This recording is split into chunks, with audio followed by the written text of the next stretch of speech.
Reach అవుతుంది. దానికి సంబంధించిన కాళేశ్వరం మీరు కూడా చేసిన వీడియో కూడా నేను చూసి చాలా ఇంప్రెస్.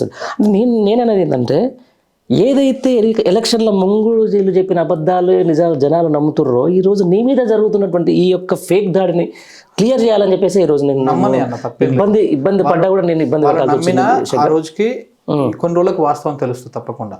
ఇప్పుడు వాళ్ళు అబద్ధాలు చెప్పారు, అధికారం మారింది, ఇలా అనుభవిస్తున్నారు, మళ్ళీ అబద్ధాలు చెప్తానే ఉన్నారు కదా. ఇప్పుడు ఈ షాండ్రోలు నిలవదన్న పేకమేడ ఎన్ని రోజులు ఉంటుంది, అంతే కూలిపోతుంది. ఒకరోజు కాకపోతే ఒకరోజు గాలి రాకపోదు. ఇసుక మీద ఎంత అద్భుతాలు చేసి పేకమేడలు ఎన్ని కట్టినా కానీ ఉత్తకథన అవుతుంది టైం.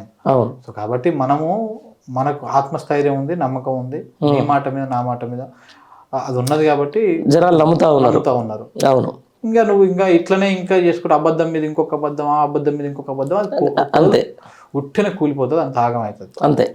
ఫైనల్ లాస్ట్కు ఈ దాడికి సంబంధించి ఏం చెప్పదలుచుకున్నారు శంకర్? ఎట్లా అంటే నేను ప్రభుత్వానికి చేతులు ఎక్కి చెప్పేది ఒకటే మాట. ఇప్పుడు శంకర్ మీద దాడి చేస్తే శంకర్ ఆపేదాము, లేకపోతే అన్న మీద దాడి చేస్తే అన్నను ఆపేదాము, ఇట్లాంటి ప్రయత్నాలు మానేయండి దయచేసి.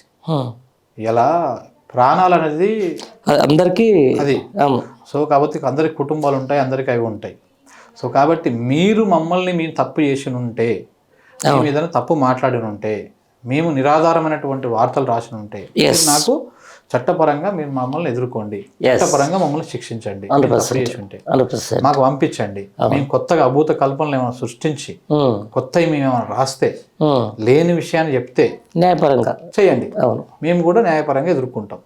ఇన్ కేస్ న్యాయస్థానం డిసైడ్ చేస్తుంది కదా, తప్పు చేస్తే తప్పు రాష్ట్రం అన్నప్పుడు దాన్ని మాకు శిక్ష పడుతుంది, మేము జైలు జీవితమో మేము ఇంకే విధమైన ఆ విధంగా మేము దాన్ని చేస్తాం. కానీ నువ్వు రైట్ చేసి దాడి చేసే రైట్ నీకు లేదు, నీకంటే ప్రభుత్వానికి లేదు, ఎవరికి లేదు. అంతే.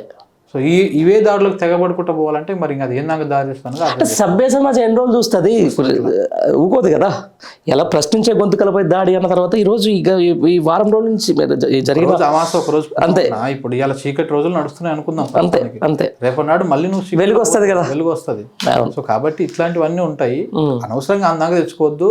ప్రజల మధ్యలో వీళ్ళ మధ్యలో ఒక కృత్రిమ విద్వేషాలు రెచ్చగొట్టదు. అవును. కాబట్టి దయచేసి ప్రభుత్వ పెద్దలకు కానీ అందరికీ మీ ఛానల్ తరఫున చెప్పేది ఏంటంటే, తప్పకుండా ఈ దాడులు ఆపండి, ఈ బెదిరింపులు ఆపండి.